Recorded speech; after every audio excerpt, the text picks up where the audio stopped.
Olá, pessoal.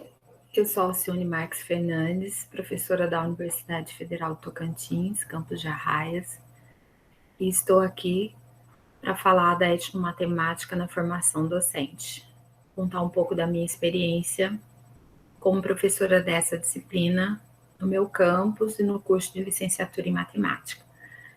Em primeiro lugar, quero agradecer o convite feito pela professora Oleneva e o professor Carlos Matias. Me sinto honrada de estar participando desse evento, Bem Humanistas, que com certeza abre um canal de comunicação entre vários pesquisadores da área no Brasil e no mundo, né? Então, me sinto honrada. Para falar do meu tema, eu vou fazer uma apresentação com alguns slides para discutir um pouco mais da minha experiência nessa área. Então, eu trago aqui o título da minha palestra, que é Etnomatemática na Formação Docente, Utopia e Realidade. Esse é o meu endereço eletrônico, meu e-mail. Meu lugar de fala. Eu ingressei na Universidade Federal do Tocantins em 2004. Prestei o concurso aqui nessa época e vim de uma formação em licenciatura em matemática pela Universidade Federal do Mato Grosso do Sul e o mestrado em ciência dos materiais na Unesp de Ilha Solteira, com área de concentração em física da matéria condensada. Quando cheguei aqui em Arraias, me deparei com um novo contexto e, a partir desse momento, comecei a discutir a educação e principalmente a educação matemática. De que forma poderíamos mudar a realidade dos nossos alunos, advindos de comunidades rurais, de comunidades quilombolas, e a partir daí a minha discussão foi para fazer um doutorado nessa área. Entrei em 2012 na Faculdade de Educação da UNB e concluí o doutorado em 2016. Fui orientando da professora Leila Chalub Martins, e a professora é uma antropóloga que me acompanhou nesse processo e me mostrou a importância fundamental da pesquisa etnográfica. Por causa dessa convivência com a minha orientadora, então, em relação à pesquisa etnográfica, decidi trabalhar com a etnomatemática. A minha palestra fala da utopia. Então, eu trago aqui o quadro do Vincent van Gogh, Ventania, para trazer essa ideia do sonho, do distante, da quimera, que é o que o dicionário online de português nos mostra, né? O que é utopia? É uma situação ou local idealizado onde tudo acontece de maneira perfeita ou ideal, como colocado no livro de Thomas More, Utopia, né? O que está no âmbito do irrealizável, que tende a não se realizar, quimera, sonho, fantasia. Situações determinadas em que os indivíduos estão em estado pleno de felicidade e harmonia. Então, esse é o sentido de utopia. Na minha tese, eu trago uma proposta da etnomatemática como transdisciplinar, que eu posso classificá-la aqui como uma utopia. A minha tese de doutorado, intitulada Louceiras de Arraias, do olhar etnomatemático à ecologia de saberes na Universidade Federal do Tocantins, traz esse ideal de utopia na educação, baseado na fala de Paulo Freire. A educação crítica é a futuridade revolucionária, ela é profética, e como tal, portadora da esperança, e corresponde à natureza histórica do homem. Ela afirma que os homens são seres que se superam, que vão para a frente e olham o futuro, seres para os quais a imobilidade representa uma ameaça fatal, para os quais ver o passado não deve ser mais que um meio para compreender claramente quem são e o que são, a fim de construir o futuro com mais sabedoria. Então, essa proposta que eu faço na minha tese, ela faz parte da tese como apêndice, ela é uma utopia. Como também apontado por Teresa Vergani, que a autêntica missão humana é a de reinventar continuamente esse tecido imenso onde podemos talhar e enunciar o que quisermos. Essa foto é uma foto que eu gosto bastante, que está lá na minha tese, das botijas da dona Andrelina, né, que ela constrói com barro e que comercializa principalmente nos festejos da cidade. Isso representa o que a Teresa Vergani está falando desse reinventar continuamente, que é uma missão humana.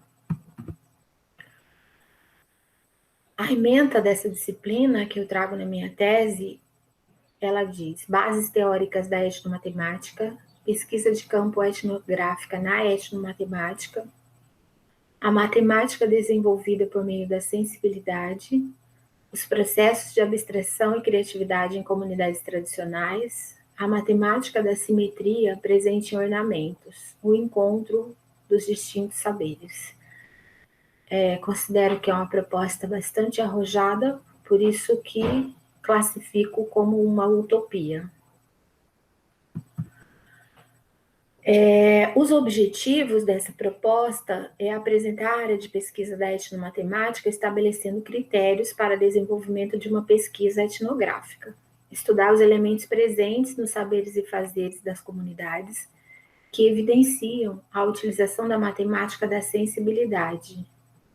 Trago aqui uma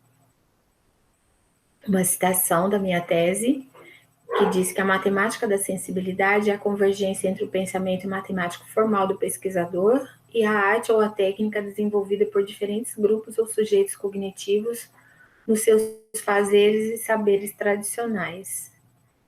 Ou seja, essa matemática ela é desenvolvida pelo tato, pelo olhar, por vários sentidos. Por isso, eu trago como matemática da sensibilidade.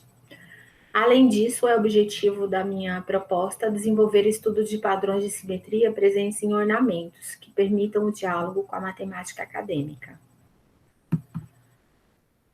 Essa agora é a realidade, né? Como foi que eu ofertei essa disciplina no ano de 2017. Bom, o curso de licenciatura em matemática de Arraias, ele provém da Fundação Universidade do Tocantins, a Unitins, a partir de 1995. Aí, em 2003, com a federalização de parte da Unitins e a criação da Universidade Federal do Tocantins, o campus de Arraias ele continuou a ofertar o curso de matemática utilizando o mesmo projeto pedagógico. Aqui nós temos um mapa do Tocantins, né, em relação ao Brasil, ele está bem no centro do território brasileiro, coração, né, poderia-se dizer. E aqui nós temos um mapa da Universidade Federal do Tocantins e seus 7 campi. Lembrando que Araguaína e Tocantinópolis vão fazer parte agora da Universidade do Norte do Tocantins. Houve um desmembramento da universidade a partir de 2020 já foi concretizado, 2021 acho que vai ser colocado em prática.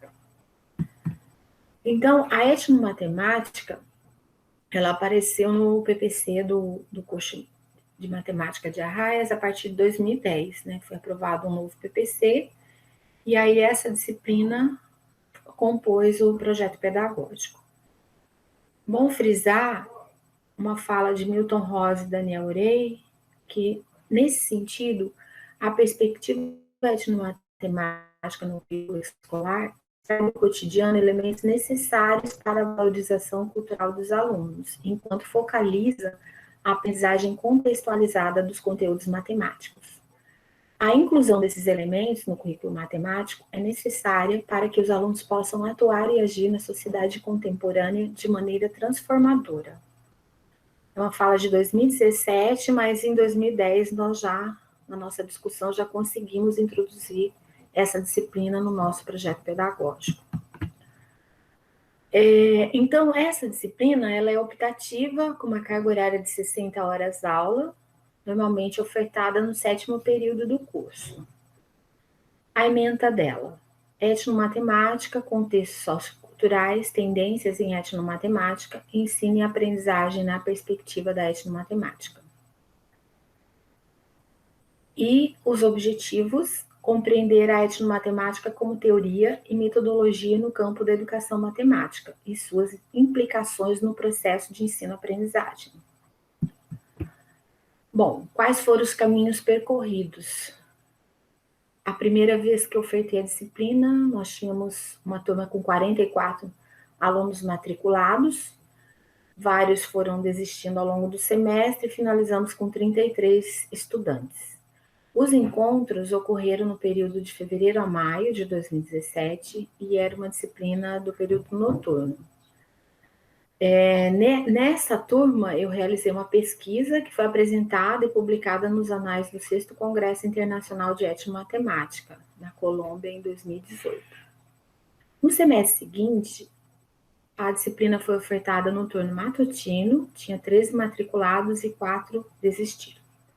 E os encontros aconteceram entre junho e outubro de 2017. O que a gente pode concluir desse período em que a disciplina de etnomatemática foi ofertada para a formação docente? Os encontros eles foram muito enriquecedores, tanto do ponto de vista da reflexão como da própria vivência que as discussões promoveram. As duas turmas de estudantes elas eram compostas tanto por alunos da região, quilombolas, moradores da zona rural, descendentes de imigrantes, como também por estudantes de outros estados. Dessa forma, a primeira temática que foi discutida nas duas turmas foi a noção de cultura. Trago aqui uma reflexão do D'Ambrosio, né, que o encontro de culturas é um fato tão presente nas relações humanas quanto o próprio fenômeno vida. Não há encontro com o outro sem que se manifeste uma dinâmica cultural. Essa dinâmica ela ficou bem presente nas aulas, né, na discussão que fizemos a respeito de cultura e dos outros temas relativos à etnomatemática. Uma atividade que foi desenvolvida com esses alunos foi relatar a atividade matematizadora da comunidade em que eles tinham contato ou residiam. Então, cada aluno ficava responsável em fazer um relato sobre uma atividade que, antes da disciplina de etnomatemática, talvez ele não considerasse como matemática, mas a partir do olhar da etnomatemática, ele passou a entender aquilo como uma atividade matematizadora. O aluno M3, ele relata a atividade matematizadora da comunidade dele, que foi a construção de casas da roça, né, pelos avós, que eles eram residentes numa fazenda e eles usavam o barro na construção de casas. Ele hoje consegue entender que isso é uma prática matemática. O aluno M5, ele recorda que na véspera da colheita das plantações de roça dos seus avós, ele via sua avó construindo balaios. Esses balaios construídos com tiras de bambu ou taboca. Que nós temos uma foto, né, de um balaio construído com bambu. E esses balaios são utilizados para carregar os produtos, né? Então, a partir da discussão em etnomatemática, ele consegue entender que isso é uma atividade matemática. O aluno M9, ele relata a construção do tamborete, né, pelo avô dele, que depois que abatia o gado, secava o couro e colocava esse couro numa base quadrangular. E lembrando que essa construção desse tamborete, ele não utilizava nenhum esquadro, né, fazia tudo sem nenhum tipo de medida, mas tem uma atividade matemática envolvida muito grande nesse processo. Além disso, nesse percurso das duas disciplinas, tivemos 4 orientações de TCC. A primeira delas foi com a Carita Luana, que apresentou o TCC em 2018, um olhar etnomatemático sobre as pinturas corporais Kayapó. A Carita é do Pará, de Redenção, onde existe a etnia Kayapó, e a partir da disciplina de etnomatemática, ela conseguiu desenvolver o TCC dela e apresentar esse trabalho sobre as pinturas corporais e a simetria dessas pinturas, né, a relação delas com a cultura dos Kayapós. Foi muito interessante o trabalho da Carita. A Vaneide Gomes Monteiro, ela apresentou um trabalho sobre o artesanato na Fazenda Barra, no município de Arraias. Ela é uma advinda, né, nessa comunidade, foi moradora dessa comunidade, e então ela estudou o artesanato que é desenvolvido naquela comunidade rural. A Nayane, ela é do distrito de Príncipe, na cidade de Natividade, e ela fez um trabalho sobre etnomatemática na Ourivesaria Mestre Juvenal. Um estudo sobre o saber fazer matemático na fabricação de joias em Natividade.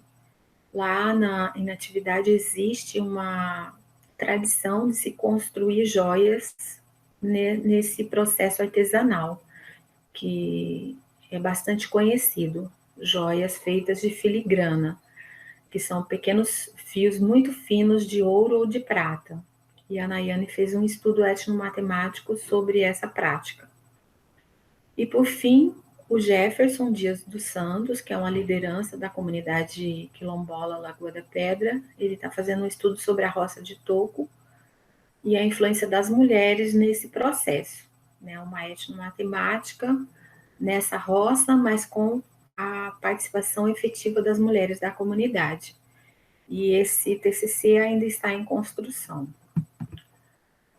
Quais as considerações que eu trago? Que a disciplina de Educação Etnomatemática, ofertada por 2 semestres consecutivos no ano de 2017, usando como referência uma proposta pronta do projeto pedagógico, não deixou de apresentar em seu desenvolvimento a possibilidade de diálogo entre culturas distintas, permitindo aos estudantes a convivência com processos matemáticos de comunidades e grupos distantes da matemática formal e acadêmica, que era esse o objetivo, sempre foi o objetivo da disciplina.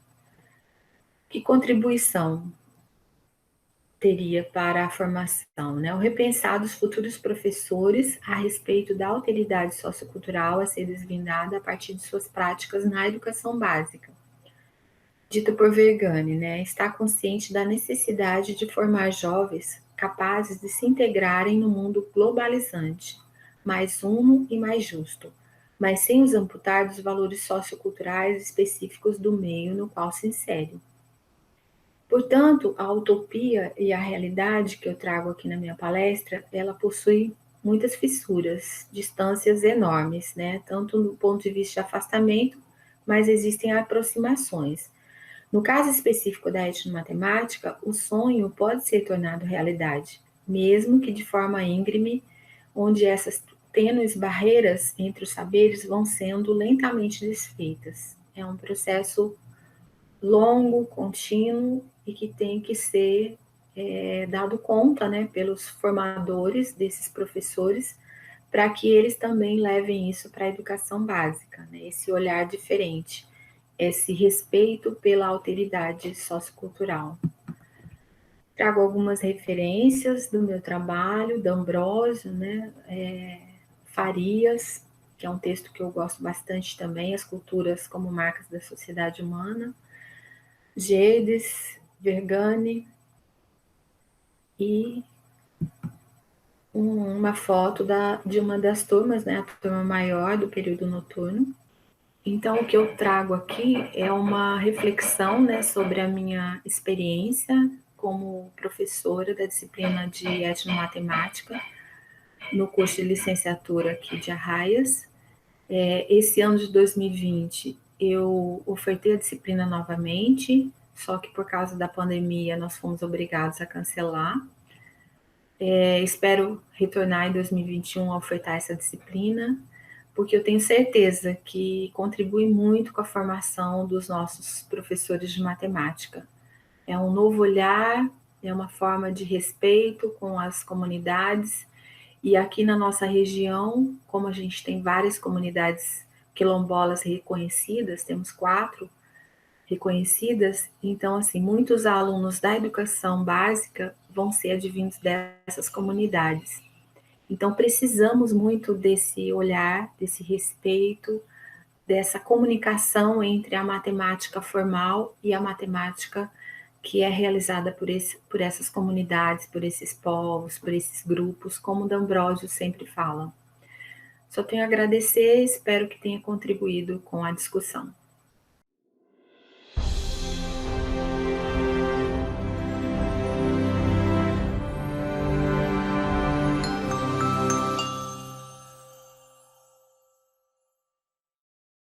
Saudações, Baiana, a todos e a todas que estão assistindo ao Vem Humanistas. Meu nome é Eliane Costa Santos, sou docente da Unilab e conversaremos hoje acerca da estica das matemas de várias etnos, caminhos para a decolonialidade do currículo escolar. Sou pesquisadora de etnomatemática e culturas africana e quilombola, uma soteropolitana, uma docente da Unilab, que é a Universidade da Integração Internacional da Lusofonia Afro-Brasileira, e também sou professora convidada, né, como professora associada do mestrado da Universidade Luiz Jean Conde, em Angola, a ULAM. Refletindo, como não criar mundos se o mundo que nos cerca é muito pouco? Como não reinaugurar a vida? Como não tecer os fios que, por si só, eles se tecem? De que modo seria possível não ser tocada por aquilo que me toca? Não ser movida por aquilo que me move? Não me emocionar com o que me comove? Não acreditar naquilo que acredito? Como não ver se vejo? Como não atuar se ajo? Eu trago esse refletir para que possamos estar conversando acerca de colonialidade e decolonialidade e, a partir daí, pensarmos como podemos quebrar essa hegemonia colonial para que a gente tenha uma educação humanista. Tá? Pensando nessa colonialidade que, desde o século XVIII, o iluminismo, a Europa, no período do iluminismo, sente-se o centro do mundo.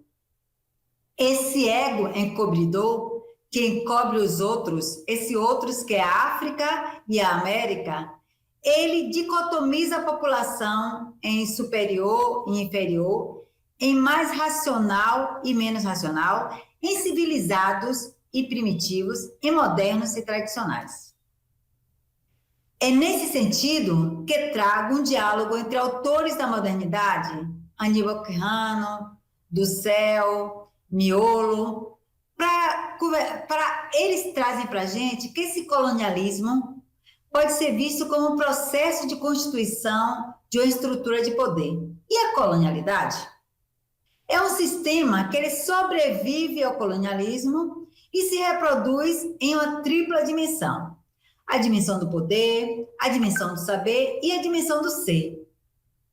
Cada uma das dimensões, a do poder, a do saber e do ser, diz respeito às relações políticas, epistemológicas e às relações intersubjetivas.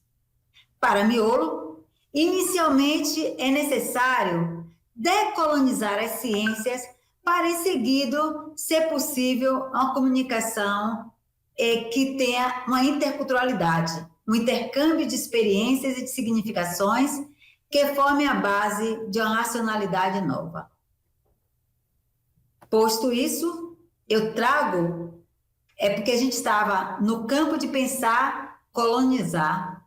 A colonização, que foi a relação de exploração da terra, e aí deixa uma mazela, que é a colonialidade, tá?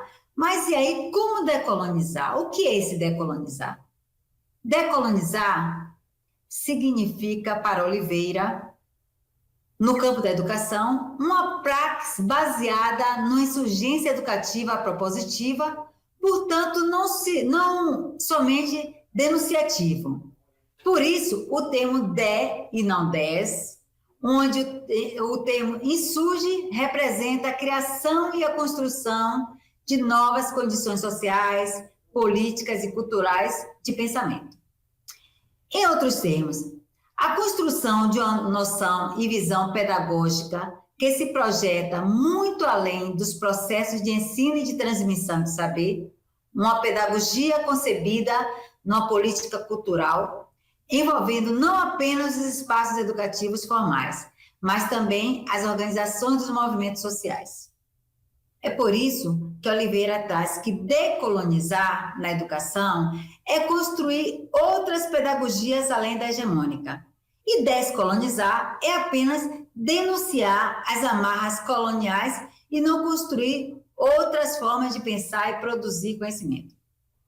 É preciso que a gente pense nesse decolonizar para que a gente possa quebrar a hegemonia. E quebrar não é a hegemonia, as hegemonias dentro de uma interseccionalidade de raça, gênero, sexualidade e todas as formas de opressão que domina o ser, o poder e o saber.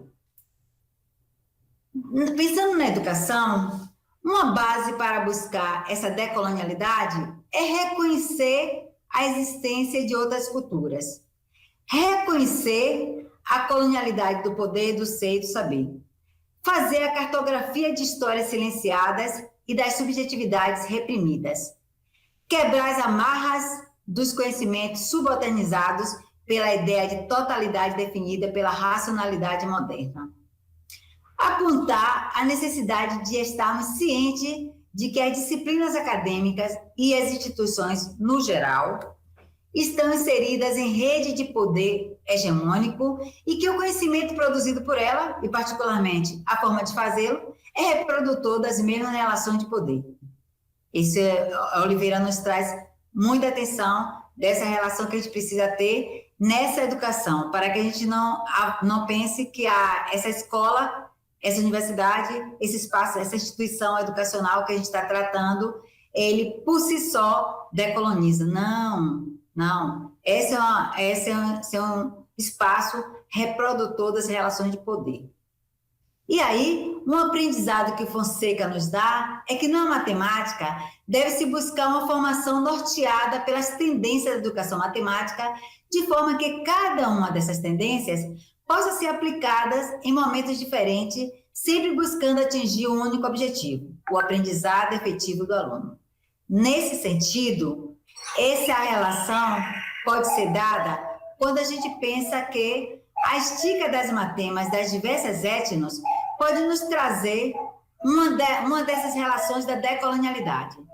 As estica, pensando nessa arte técnica, as matemas pensando nessa forma de explicar, de conhecer, de entender, essa etno das diversas culturas, incluindo as linguagens, os jargões, o código de comportamentos, os mitos, os símbolos, ele pode estar trazendo para a gente, como diz De Ambrosio, com essas outras dicas de matema, pode nos fazer conhecer e assimilar a cultura do dominador, de forma que se torne positiva desde que as raízes do dominado sejam fortes. Na educação matemática, a etnomatemática pode fortalecer essas raízes. Para incorporar outras dicas de matema no nosso currículo, avaliamos que, por certo, necessitamos reconhecer quem somos enquanto profissionais da educação, entender que somos componentes em sala de aula, que todos os componentes de sala de aula, eles deveriam ser um meio de tornar a vida mais humana, mais equa. Nesse sentido, refletir que cada povo desenvolve sua própria forma de matematizar, de acordo com suas necessidades, e está mais do que comprovado que eles têm várias matemáticas, E ainda que muitas das vezes a gente não compreenda essas formas de matemáticas, por certo, elas existem e são tão ou até mais eficazes do que a ocidental, segundo a Esquigalha, 2004. Pensando nessa relação dessas várias matemáticas existentes, é que eu vou apontar algumas pesquisas já existentes. Vou citar alguns pesquisadores e depois a gente vai para as pesquisas dele, tá? Carlos Mucuta Santos é um pesquisador da ULAM, acabou de defender uma dissertação que fala sobre o zongo, que é a unidade de medida. Elia Maria Leandro Anga é uma pedagoga da Unilab, que ela falou acerca do plantio de arroz, né, no seu TCC, sua monografia.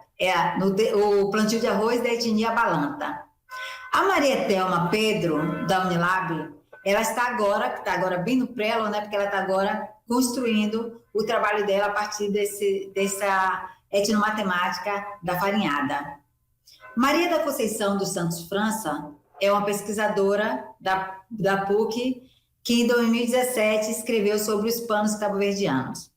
Luane Bento dos Santos, em 2013, ela fala sobre as mulheres negras dançadeiras. E a pessoa que vos fala, Eliane Costa Santos, nesse meu percurso, eu tenho discutido muita cultura, a etnomatemática na cultura africana, a etnomatemática na cultura quilombola, e aí hoje eu vou trazer para vocês um pouco sobre contagem de diversos povos africanos. Como tinha colocado para vocês, que Mucuta Santos, a pesquisa dele fala sobre a unidade de medida do povo Choque, da comuna do Camachilo. Comuna é comunidade, tá? O uso e compatibilidade com o Sistema Internacional das Unidades. Camachilo é o povo de origem Choco, do tronco banto, oriundo do Saara, tá? Ele traz para a gente unidade de medida que eu, ao assistir, logo pensei o quanto isso foi visto para mim na minha infância, eu crescendo aqui em Salvador, Bahia, né? Ele traz o zongo Yamagi, que é uma medida de óleo, o zongo Nizaba, né? Que é uma medida de sabão em pedra, e o zongo Yamakunde, que é uma unidade de medida para feijão. Isso me lembra que se você vai na feira, ainda hoje na feira aqui na Bahia, você encontra uma medida de óleo, você consegue ainda encontrar a medida de óleo a partir dessa vasilha, né, desse vasilhame, né, você ainda consegue encontrar essas medidas, tá? Também tem outras medidas que não estão aqui colocadas, porque a gente não podia mais se estender, né? O tempo não nos permitia. Mas observem o quanto ainda se usa essas medidas, tá? Essas medidas do zongo, elas têm subunidades, que é o cando, o gango, o luando, o oco. E aí, essa submedida do povo Choque, ela tem uma relação muito grande, eles fazem uma relação muito grande com o sistema norte-americano ou então imperial britânico, né, na apresentação dele, na dissertação dele.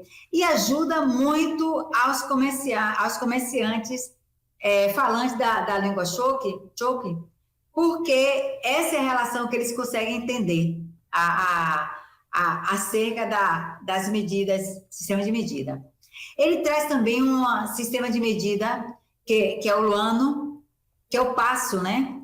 E esse sistema de medida, aqui na Bahia, que a gente também consegue ver muito, e eu recordo que na escola a gente faz sistema de medida com os meninos, com as crianças, e quando pequena, a gente também tinha aqui um passo, né? Um passo comprido, né? Com a perna relativamente aberta, era equivalente a 1 metro, né? Esse luano que ele chama também. O chando, também, que a gente utiliza aqui, né? A gente pega e mede da ponta do nariz à ponta do dedo. Ele mede da ponta do dedo a quase que esse pedaço, né? Do ombro. No cachito, lá em Dudo, esse é usado, equivale a um cúbito ou covado para medir longitude. Ele consiste na distância do cotovelo até a ponta do dedo, da medida das pessoas adultas, né? O dobro desse chando é o gango, cuja equivalência ela é dada no sistema americano a 1 yard, né? Um outro, isso foi o Carlos Mucuta, tá? O outro trabalho é da Balanta Hélia, que ela fala acerca dos artefatos e metefatos no cultivo do arroz balanta. Vocês veem aí essa junta de arroz, né? Eles junta cada uma dessa quantidade é a medição manual para a colheita, né?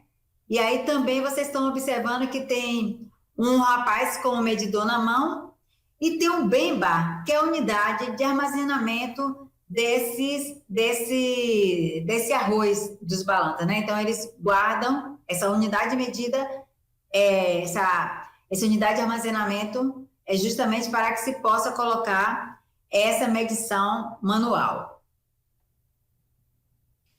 Aqui eu vou trazer um pouco da minha pesquisa de doutorado. Na minha pesquisa de doutorado, que é etnomatemática, além dos números, né? Eu trago várias culturas, né? Então, aqui eu trouxe algumas representações numéricas. Trouxe a representação numérica Zoto, que representa o número 361.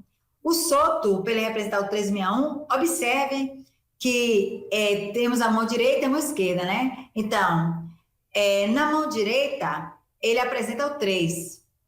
Para contar o 6 da esquerda, para contar o 6, ele só pega um número da esquerda, porque o 5 já está na mão direita, com mais um daqui da mão esquerda.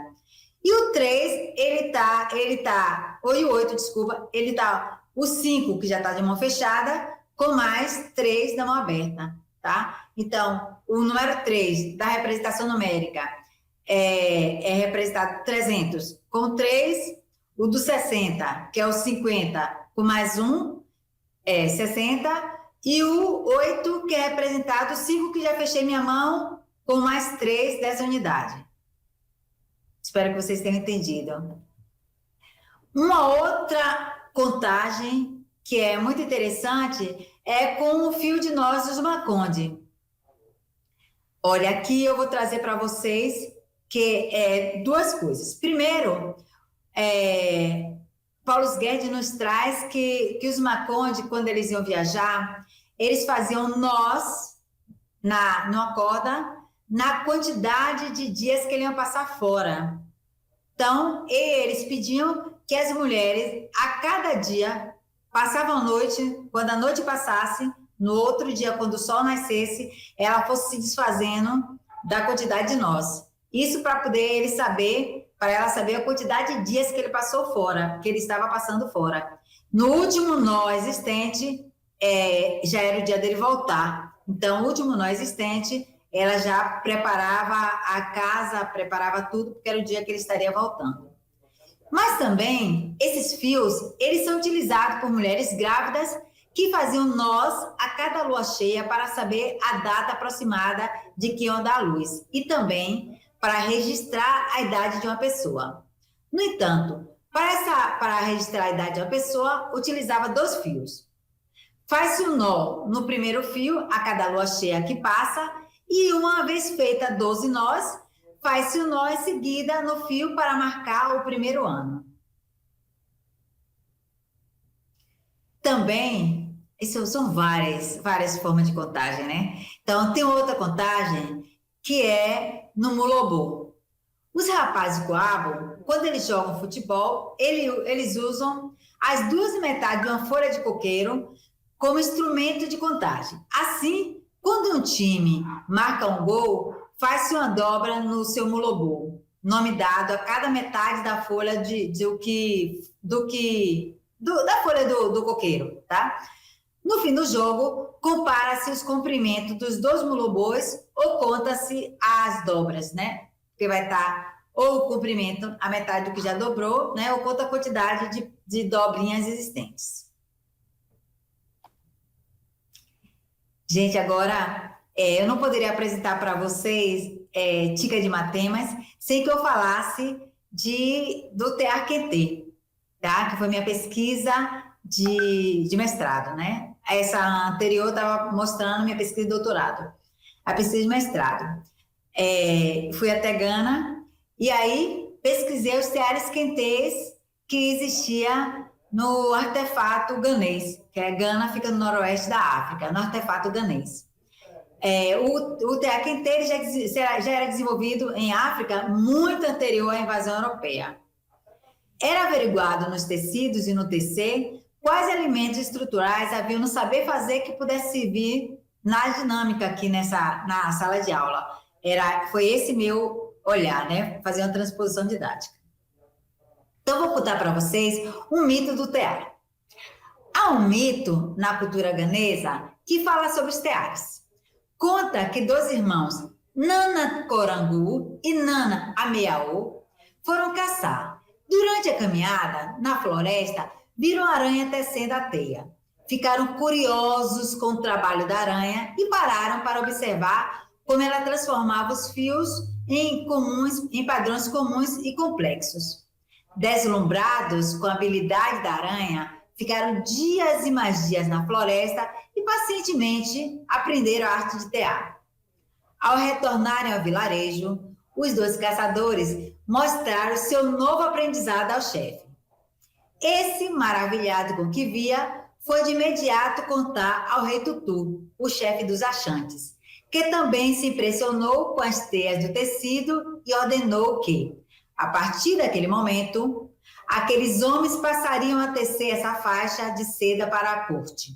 Assim, os caçadores criaram um tear que imitava a função da aranha e começaram a tecer o tecido que hoje é conhecido como tecido quentê.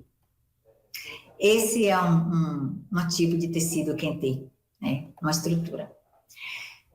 Quando a gente pensa nesse tecido quentê que é feito a partir de tear, as crianças lá, inclusive, já brincavam com esses teares, né? Eles faziam teares.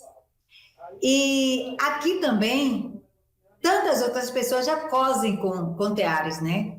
Então, o tear que faz essa estrutura desses tecidos, eles, ao ser pesquisado e trazer para o Brasil, apenas eu fiz uma transposição didática, porque não é esse olhar que eles têm, né? E aí observamos que nessa estrutura desses teares, desses tecidos, havia repetição, rotação, translação, relação geométrica, relação de contagem, haviam várias relações que não é para eles a mesma relação existente para nós. Ok?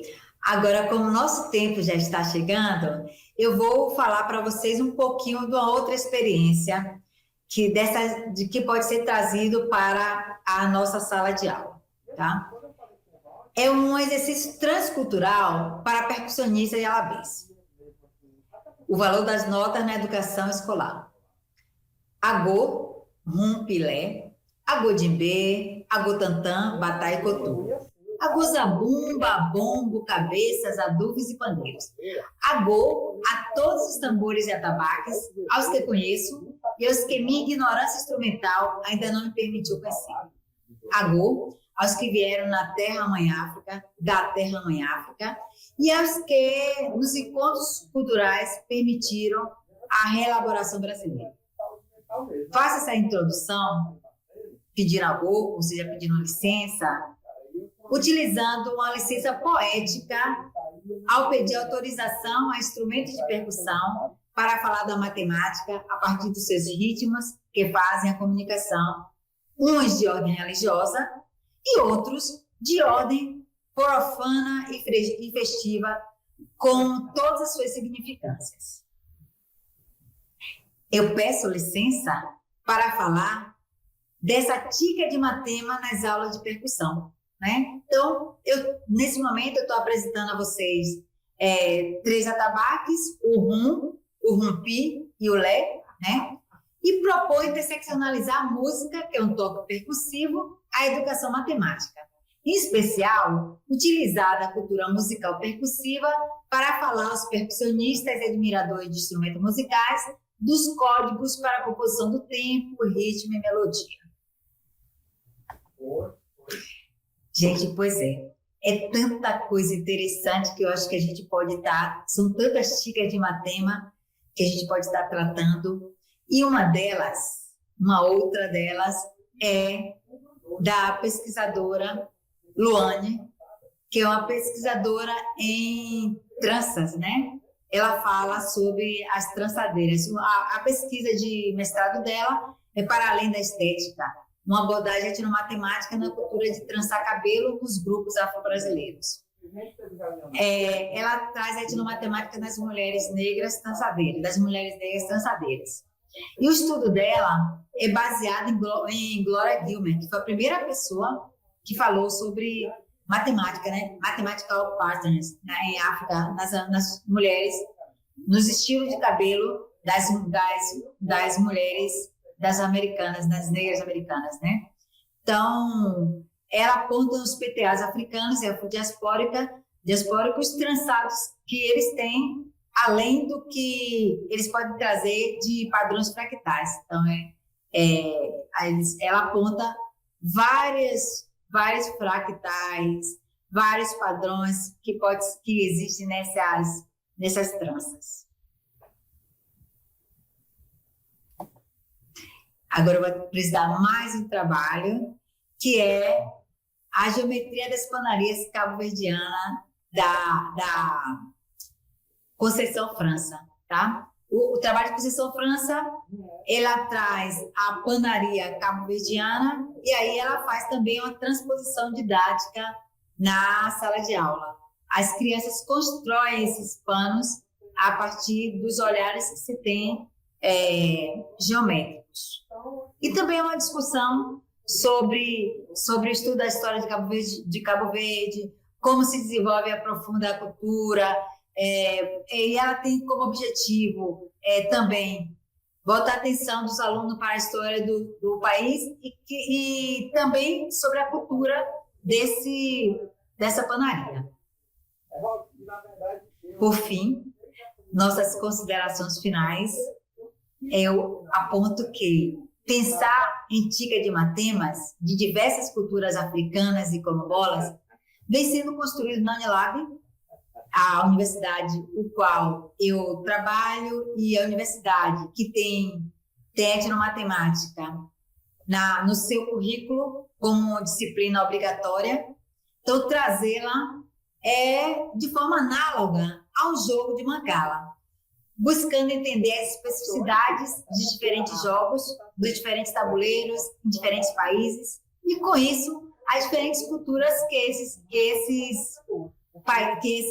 estudantes possuem, tá? Interdisciplinarizando e buscando atravessar muros que quebrem a hegemonia da colonialidade, interseccionalizando as categorias de raça, etnia, sexualidade, regionalidade, geração, procurando fazer a transposição didática do currículo da vida para o currículo escolar. Mesmo que algumas semeaduras aconteçam de modo equivocado e não deem boas colheitas, mas, com certeza, nós, professores, nós docentes de etnomatemática na Unilab, esperamos que a figuração derivada dos equívocos nos conduzam no caminho de quebras epistêmicas, de modo que aquilo que ainda não se encaixa corretamente possa oferecer um inesperado caminho. Por fim, temos buscado lidar com as diversas histórias do público envolvido. Há um dito africano que nos ensina que temos que aprender nossa história, pois senão as histórias de caçadas aos leões serão sempre as histórias feitas pelos caçadores. Muito obrigada e estejam sempre, ou estejam junto, ou continuem estando no Vem Humanistas.